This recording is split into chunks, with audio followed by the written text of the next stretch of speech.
Hello everyone, how are you? Here to let you know what happened on Alone, Season 10, Episode 3. Me, my father, my mother, my brother Kevin, my dog here. It's fun to lighten out where we're at, so he's got his thunder jacket on. He's just staying calm, relaxed by my feet here. We watched Alone, we talked about it, stuff like that. I'm going to try to adjust this. Here we go. It showed up to day 18 of some of the contestants' journeys. Luke, he's doing great. He's caught 11 fish so far. He's made blueberry cakes, like hamburger patties, but shaped like blueberries. And his shelter, he's dug in so many feet into the ground, so because he wants his shelter to be rounded, kind of.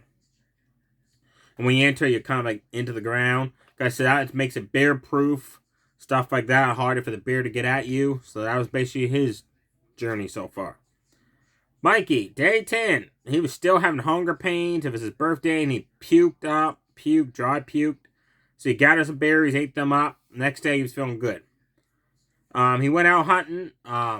He got a grouse. He fired twice at it to get it. He retrieved one of the arrows, but he couldn't find the other arrow. So he's like, great, now I'm down to 8 arrows because each contestant is allowed a bow and 9 arrows, or you could choose to bring a bow and make your own arrows, or you could choose not to bring a bow and arrow and make your own.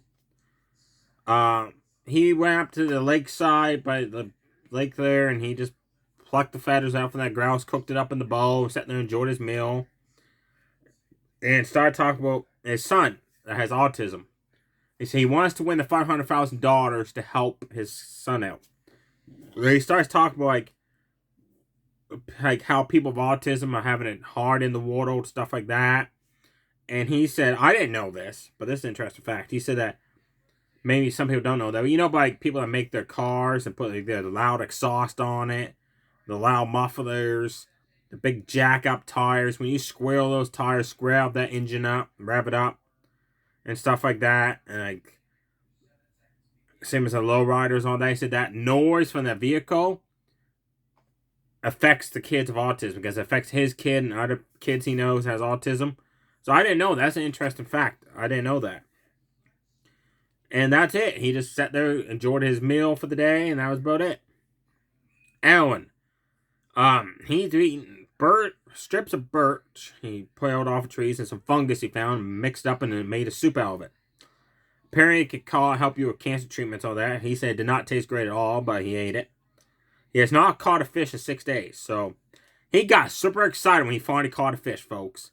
He caught a freaking lake trout. That thing is freaking that long. I kid you not. He said, that can give me a free day meal right there with the fish fillets and that. And they said on the screen that fish alone can have 330 amount of protein in it. So he's excited for that. Then he started checking his snares. And he caught some kind of, I never heard, it was a marten. It's some kind of animal. But in northern Saskatchewan, that animal is, you're not allowed to kill or eat that animal. So he cut the snare wire away from the animal, and that thing almost scratched him, bit him a couple times, but it didn't, and the animal took off. So he decided, I haven't caught no rabbits, no squirrels with these snares. I don't want to catch either one of those, so he took all his snares up. And that's it for his journey so far.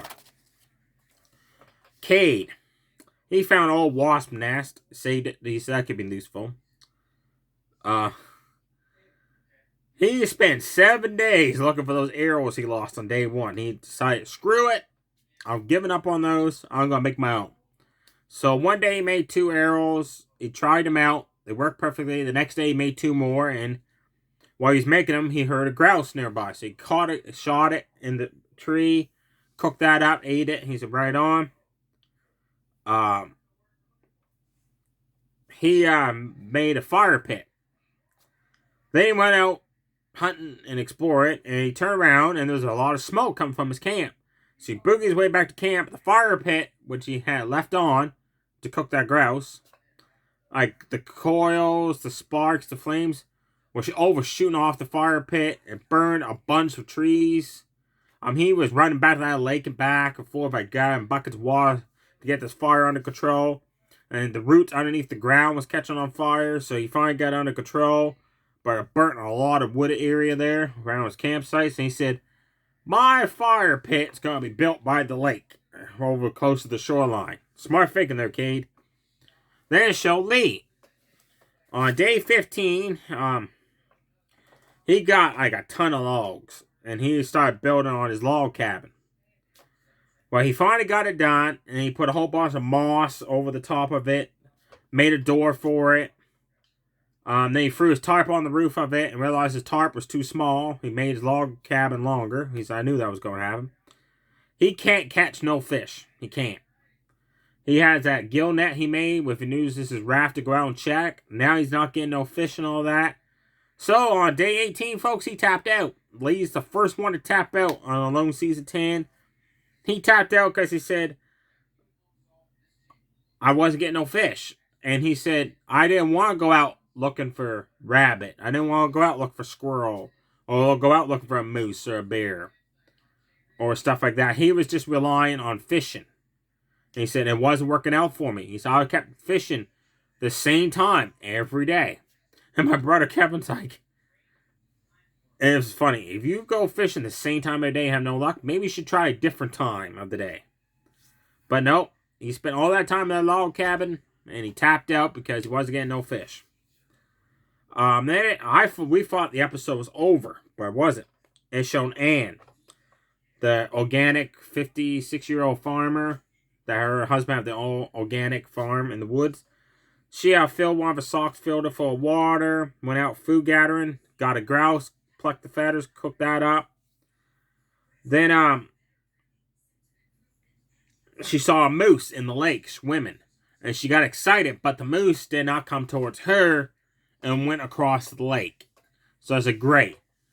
I have a hard time getting at that moose across the lake. So the next day, on day 18, she decided to start doing some moose calls, try to get that moose to come to her. And then she realized she was getting weak, dizzy. Then she realized, like, if I did get the moose, I ain't going to have no energy to carry it back to camp and all that. She didn't know why she was feeling weak and all that. She said, I ate a grouse, but I haven't been eating much and stuff like that. So she tapped out as well, folks. So day 3, 18 days in, we have 2 people that have tapped out, Lee and Ann. They're gone. Now we have 8 people left. Next week's preview, I'm pretty sure it's Luke, the guy from Hawaii. Again, he has come across a bear. And this time, he says, if I get that bear, I'm set for the rest of the season. So, will he get that bear, or will he miss the game? And it'll show the other contestants and all that. Stay safe, everybody. Too sweet. Bye.